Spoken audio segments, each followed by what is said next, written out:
So Tiff called me up and she said, because of course she has to do this out of work because we don't actually have time to talk about this stuff in the office. So she calls me at home one night and said, so I just want to hear a little bit about your kind of story and what you're going to say. And so we started to talk and I said, well, you know, I never really planned on getting to the top. I didn't have that, like, I want to be head of planning, I want to be running an advertising agency, I want to start my own company. I never really had those things planned out. So she said, well, how do you think that stuff happened? And I thought about it, and a lot of people have said to me, well, you're kind of lucky. I don't think I was lucky, actually. I think that I was born into the right family at the right time. So what I realized about myself is that I've always been in charge, and I really like it. I was the first child, and I have 112 first cousins. So I was the first child in a very, very large Irish family. My mother was one of 14, my father was one of 12. Their brothers and sisters had enormous amounts of children. My mother was a real slacker, she just had 3. But I was the first born into that family, and it was a very matriarchal family. Women really kind of ruled the roost. My grandmother was awesome. I mean, she had 14, she had 16 children, 2 of them died. So she was pregnant most of her life, but she was the funniest, smartest person that I knew. And she completely worshipped me, and from a very early age told me that I really actually just needed to be in charge. That's how it was going to be. And the fact that I was the oldest child meant that I actually was in charge, because I had to take care of everybody else's kids. Because some of my mother's brothers and sisters were having children when, frankly, they were children. So from a very early age, I was like in charge of this kind of huge family and used to kind of making decisions and deciding what everybody should do. And my first day at school, in fact, I was telling Tiffany, I've forgotten about this story. I was 5, and in England, you can't start, at that time, you couldn't start school until you were 5. My birthday is in December, and the school year starts in September, so I didn't start till January. And I walked into this class of 30 kids, none of whom I knew. And again, I was used to kind of being in charge. And I looked around and thought, now what am I going to do? So I gathered all the toys and put them on my desk. And then kind of handed them out gradually. And it was like, so a complete control freak, I admit it, and very, very bossy. And I want to just talk about the word bossy because it was actually something that was celebrated about me in my family, but it's not something, I think, that is celebrated in the world. And someone said to me that most boys after the age of 4 never get referred to as bossy. It's always girls who are bossy. And it's a way, I think, to like keep us in our place. Anyway, I love being bossy. And she does. She does. And I think it's really important that kind of, you know, we all just kind of lean into that and own it. It's about taking charge. It's about making decisions. It's about creating something that people can follow. And we shouldn't be ashamed of it. So I say we all embrace that word bossy. And kind of make it fabulous again. And I was always asked my opinion on everything. So I have never had, and most people who know me, any problem expressing my opinion about anything. I have a definite point of view about things. I'm quite willing to go to the wall for that point of view if necessary. I'm also willing to be wrong about that. But I've always had a strong opinion. And I always assumed that people actually wanted to hear that. And I found that I was right half the time. So some people found it really refreshing that I had a point of view and an opinion, and even from a very young age was able to kind of express that. And I think the other half of the people thought, you know, who the hell does she think she is? Especially in the UK, where I think it was very much, you don't really speak until you're spoken to. Women in particular should kind of know their place. But the people who thought it were refreshing, and I have to say a lot of them were men, were usually in more kind of senior positions. And I think as a result of that, kind of took notice, without me kind of really realizing it or recognizing it. So having a definite point of view, expressing that point of view, being open to others and listening, of course, is kind of critical, but don't be frightened to like tell people how you think and why you think that way. Because, you know, that's really what people are looking for when you come to work, I imagine, every day. And then the third thing is I managed to find places to work where people actually loved and appreciated that. So I worked in fabulous cultures. So my first job in the States was at Chiat Day. I was 10 when I started there. So it was like the late 80s, early 90s, and it was on fire. You know, I would argue that it was the kind of Crispin Porter of its day, doing fabulous work. You know, it was like the number, I think it was like it was Agency of the Decade. It had like 7 of the top television ads, which really kind of were the primary medium then of the decade. There were fabulous people working there, all of whom have now actually gone on to run their own companies and agencies. So it's a fantastic culture. And Jane Newman, who is also a planner, was running the agency. in New York. So I, from a very early age, had a mentor who was a woman. And, you know, I learned huge amounts from being part of that place. And I think actually a lot like Crispin, it was very much a meritocracy. The work was all that really mattered. So it didn't matter if your strategy was awesome. If it didn't translate into good work and the creative people didn't know what to do with it, then it was not worth thinking about or talking about.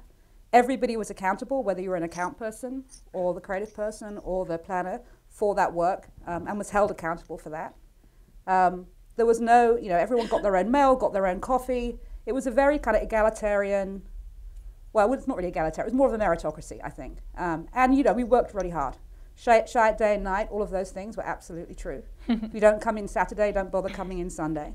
I mean, again, one of those cultures, but it was fantastic, and it was probably the best experience I ever had. It was certainly a great foundation for me.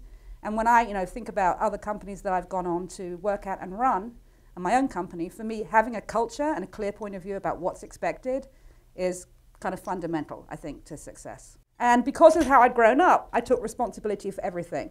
So I actually thought I was responsible for the entire project. Even if I was the planner, I worried very much about what the actual outcome was going to be. I was accountable to my clients, I was accountable to the people I work with, I was accountable to the people I work for.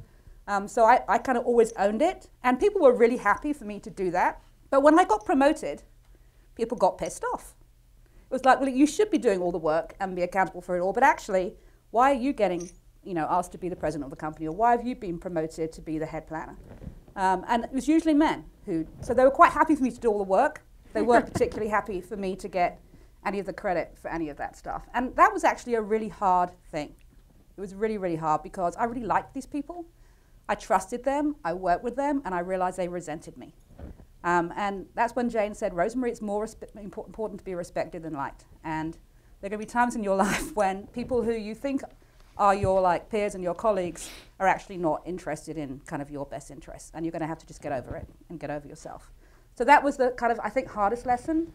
A lot of the kind of cliches that hopefully not too many of you experience now, I experienced. So there were all these rumors that I was, you know, I'd slept my way to the top. The good news, it was like, apparently with Jane Newman and with John Bond. So it's got equal opportunity. Flexible, yeah, very flexible. I love Jane, but I don't kind of love her in that way. And I have a huge amount of respect for John, but he's got like, you know, like a 3-second attention span, so that wouldn't be much fun. So I promise you, I wasn't kind of sleeping with any of those, but those are the kind of rumors. When I was made president of Kirschenbaum and Bond, and again, that wasn't something I asked for. They came to me and said, in fact, I left to be head of, talking about not asking. I hadn't really asked to run the company, although I felt for a while that that's really what I was doing. And I went to become head of planning at another agency, and Richard and John called me back about a year later and said, hey, listen, you know, we really need a president. We really need someone to help us run this place. And I thought they were going to ask me for my opinion on who that might be. And then they said, so we think maybe you might be that person. And I was really shocked. It took me like probably 2 months to decide that was actually what I wanted to do, because I'd never run a P&L in my life. You know, I'd run brands, but I'd never run a business. And then I realized that actually what an organization is a brand. And if you use the same principles to do that and learn how to look at a spreadsheet and a P&L, you're in pretty good shape. I also get bored, I think, probably very easily. And I need like new challenges, and I need to be stretched. So I was at Kirschenbaum for about 10 years. Bob Jeffrey asked me to come over to JWT, and I was thinking, I've never worked in a corporation in my entire career. I've never worked for a holding company. JWT feels to me like it's from a different century or world. I'm not sure kind of what I can achieve there. But Bob was, again, someone that I'd known from the Shy Day days. And, you know, we had similar values, similar belief about kind of where the business needed to go. And so I joined as president of the New York office. And it was the hardest thing I think I've ever done. I will tell you that I had no idea how hard it was going to be. For the first 6 months, I don't even remember my kind of feet touching the ground. And you just realize that actually this was a company that was probably 20 years behind the time. I mean, some awesome people working there, by the way, and some pockets of really great work. But in general, it was a company that was definitely stuck in the past. And I had to find a way to kind of, you know, bring it into the future. And someone said to me, you know, the thing about leaders, Rosemarie, is they have followers. And I recognize that having a really good point of view and a clear point of view about what the vision for the company was and what kind of company we wanted to be in the culture was critical, but I had to bring a lot of people along with me, some of whom didn't share those values or those beliefs. But if they had decided they were going to kind of give up and jump out off the ship as I was trying to turn it around, it probably would have sunk. So I had to find a way to like move people forward to be right without making everybody wrong. And you know, at Kirschenbaum and at Chiat Day, being right was all that really mattered. And if you didn't like it, then whether you worked there or you were a client, then you could probably go somewhere else. At JWT, it was a very different kind of world. And it was patience. It was a very difficult thing, a very hard thing for me, but a huge, I think, and a very important lesson. And I think some of my best work, actually. But I got to the point where I was like, well, I really like to be in charge. And ultimately, Martin Sorrell's in charge. Is he listening? He's probably got a number of cameras and things in here. And you know, right now. Alarms just went off somewhere. And as, you know, as much as Bob had a great vision that we shared for the company, I wasn't sure that was Martin's vision. And I really couldn't belong to something that I kind of didn't believe in that regard. I cared too much about the people, about the place, about the clients, about the brands. So I decided that rather than just kind of get angry about it, I should go off and start my own thing, which I did. And I'm very happy. And as Anne said, it's the best experience I've ever had. It is exhilarating and terrifying at the same time, but I guess I kind of like that. But it was interesting because when I was leaving, Martin had thought I'd lost my mind and actually told me that I should go away for a week on holiday because I was tired.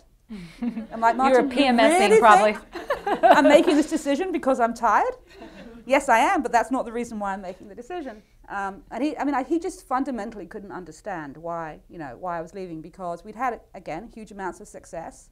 Everybody was happy with the performance, including him. And yeah, and I think for him, he felt like it was a betrayal. So that was leaving Bob was actually really hard. Leaving Martin wasn't so hard. But I realized that I had to actually just jump out and do it for myself. And it was more terrifying than exhilarating for the first 3 months. I didn't have a nervous breakdown, but as like Emma and Anne know, who we would go out for regular drinks. Is that your posse? They're my posse. They were like, so how is it? I'm like, I feel ill. I'm so terrified. And I don't know what I was scared of, I guess. The unknown. But I recognize that I think, you've got to be comfortable being uncomfortable in this kind of world if you want to succeed. And I think the world's changing so fast that that's the only way to be and succeed. Anyway, I'm going to stop talking now. But that's my story. Thanks, Rose.